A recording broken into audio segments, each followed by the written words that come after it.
continuation of the previous class. Okay, process costing, I told you that.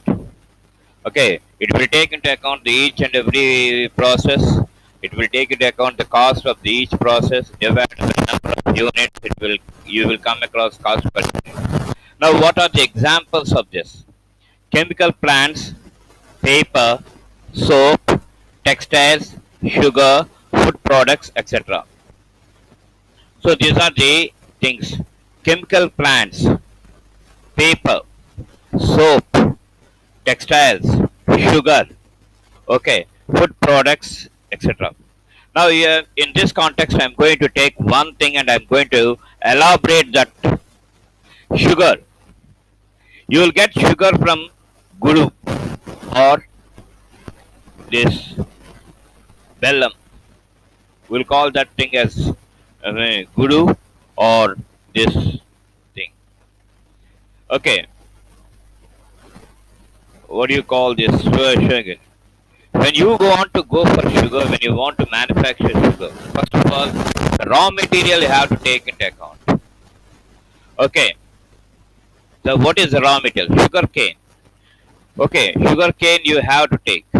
And when we go for sugar cane, if you want to get 1 kilo of sugar, you have to use okay nearly 1 ton of sugar because you have to crush the sugar cane and you are going to get the sugar cane juice, and after getting the sugar cane juice you have to filter that, and after filtering you have to boil that, and after boiling you have to make it jaggery, that is gudu.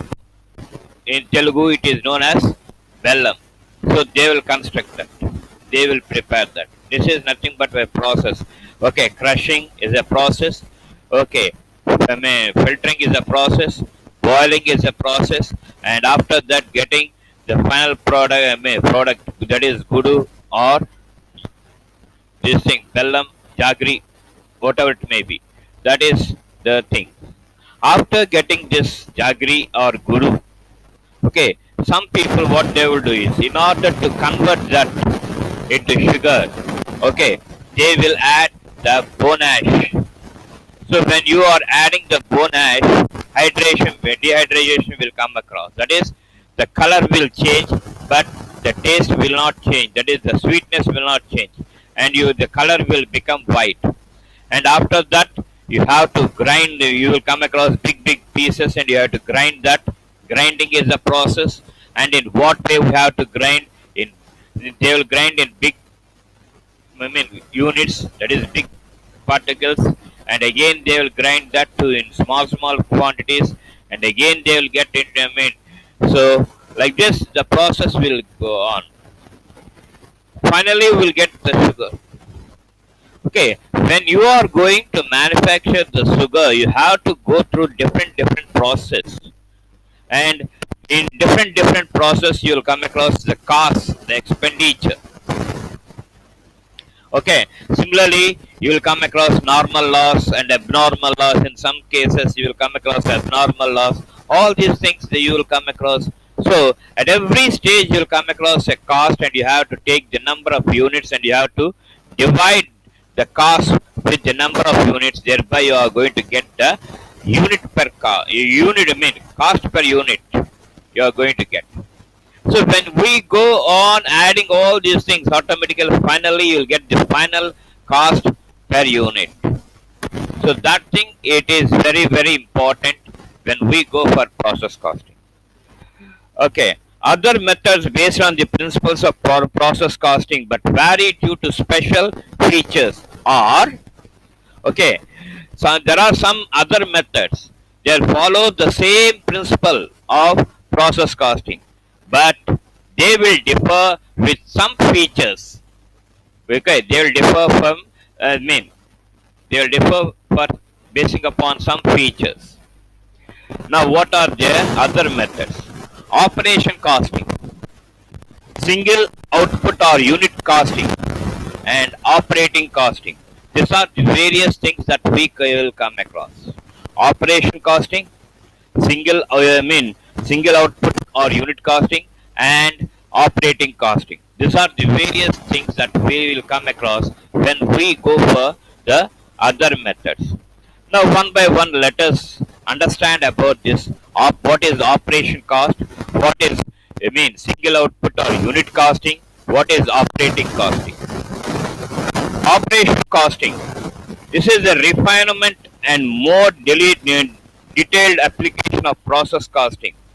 This is used where the manufacturing process consists of a number of distinct operations. So, this is nothing but a refinement. He is telling that it is nothing but a refinement of the process costing. This is a refinement and more detailed application of process costing.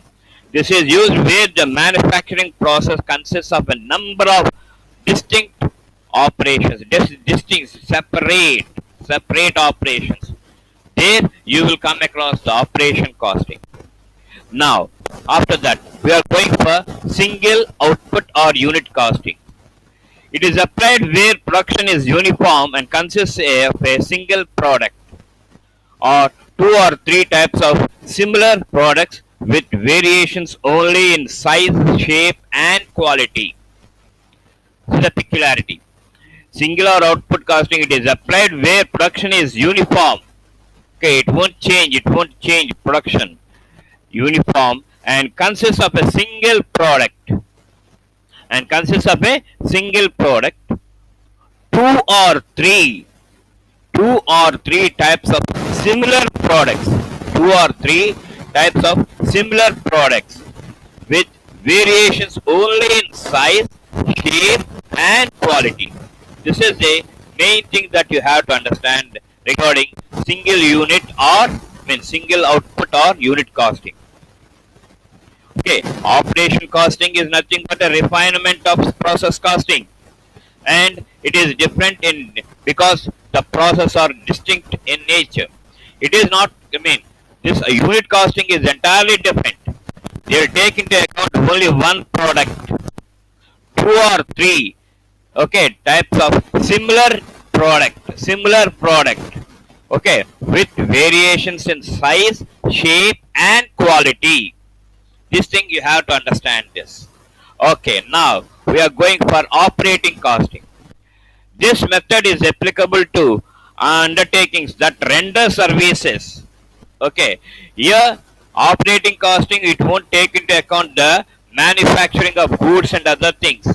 It will take into account only the services.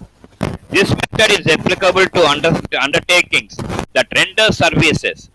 It is equivalent to unit costing, but the difference is that price in the place of goods, the cost of services is determined. I told you already. Okay, operating costing, it will concentrate on services, not on goods. Not on goods. For example, okay, road transport services. Okay, rails. Okay, planes, airways. All these things, they are nothing but the services. So they will concentrate on services but not on goods. That is nothing but operating costing. Operating. There is a lot of difference between the three methods. Operation costing, unit costing, operating costing. These are the three things that we come across. So operation costing is nothing but refinement. Unit costing, single product or two or three types of similar products. Okay, now operating costing is nothing but it will give emphasis for services rather than the goods. So this is about this thing. Next, another thing is also there. Multiple or composite costing. Apart from this operating costing, we are having one more thing, that is nothing but multiple or composite costing. What it does? This involves the application of more than one method of costing in respect of the same product. In respect of the same product. This involves the application of more than one method of costing. More than one method of costing. So, okay, you have to find out different methods of costing, different costs, and all these costs you have to club. Then only it will become multiple or composite costing. So what is the best thing that we will come across? What are the examples that we come across? Cycle manufacturing. Cycle manufacturing is the best example for composite casting or multiple casting. When you go for main cycle manufacturing, they have to prepare every part. So for manufacturing of every part, you will come across some costs. And after manufacturing of all the cars, then you have to assemble them. Then you have to assemble them. Then also you will come across some cars. So like that, whenever you are coming across different costs, and when you come across another cost apart from the previous cost, then we will call that thing as composite costing or multiple costing. Cycle manufacturing, motor car manufacturing, aeroplanes, and televisions. These are the various examples for composite costing or multiple costing. Then, apart from this, we are having one more type of costing, that is nothing, uniform costing. So, what is this uniform costing? When a number of firms in an industry agree to use the same costing principles or practices, it is known as uniform costing. Here, you have to take into account the industry. Don't be of that opinion that industry is only one and one. Okay, you will come across different firms, and when all the firms, when they club together, then only you will come across the industry. Okay, when all the firms, when they come across and when they club, then only you will come across the industry. So in this industry, different firms, they will follow different principles of costing, and all the common things are uniform in nature. They'll follow, even though they different firms, even though they follow the principles of costing, but they are uniform in nature. That's why it is known as uniform costing. When a number of firms in an industry agree to use the same costing principles or practices, it is known as uniform costing. It only introduces uniformity regarding costing principles among different firms engaged in the same industry. Okay, comparison of performance in various firms can be made to the common advantage of all the participating firms. This is a main this thing that we have to understand. Okay, it is only it only introduces uniformity regarding costing principles. Costing principles among different firms engaged in the same industry. We have to take into account all the firms in the industry, whether they are following same costing principles or not. That is uniformity. As a whole, if you want to know, okay, uniformity must be there by all the small companies or small firms. Comparison of performances in various firms can be made to the common advantage of the participating firms. Okay, you have to compare. You have to compare. Okay, each firm, how they are doing, what are the performances, how they are doing, what is the things that they are getting, how much cost each firm is incurring. So you have to compare, and this comparison, don't be of that opinion to deceive or to encourage. Okay, to know the performance, whether they are doing in a uniformed manner or not. Comparison of performances in various firms can be made to the common advantage of all the participating firms. This is the thing that we will come across regarding uniform costing. So altogether, we can say that we are having, okay, job costing, process costing, okay, next, uniform costing. These are the three things that we come across. And again, we are having subdivisions in job costing, okay, process costing, as well as uniform costing. In uniform costing, there is no subdivision, please. There is no subdivision or in uniform costing. It is a separate thing that we will come across. across. Okay, next. So you are telling about the methods of costing. Okay, fine. But what are the basis? What are the basis? What are the grounds of classification? Taking into the grounds, what are the different types of costs that we come across? Okay, basis of classification and various types of costs. Classification is the process of grouping costs according to their common characteristics. There are various methods of classifying costs.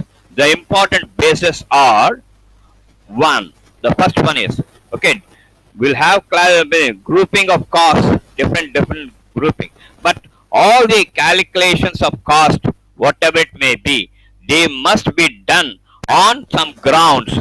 So that is nothing but the basis of costing. So what are the basis of costing? Okay, now I am giving one by one, and after that we will learn each and everything separately. First one is by nature or element, by function, as direct and indirect, by variability, by controllability, as capital and revenue, by normality, by time, for making managerial decisions. These are the various bases for the cost, classification of costs. And according to this classifications, we will come across different types of costs. In this, I'm going to tell you one thing. The last one for making managerial decisions, that is the last basis. This is very important. Okay, and this thing we will call that thing as the techniques of costing. Whatever different types of costing that we are coming across, basing on the 8 bases, they are nothing but the methods of costing. But the ninth one, okay, for making managerial decisions, that one is nothing but the techniques of costing. So please keep that in mind, and we are going, okay, basing on the cost classification, what are the different types of costs that we come across, okay, in the next class. Thank you.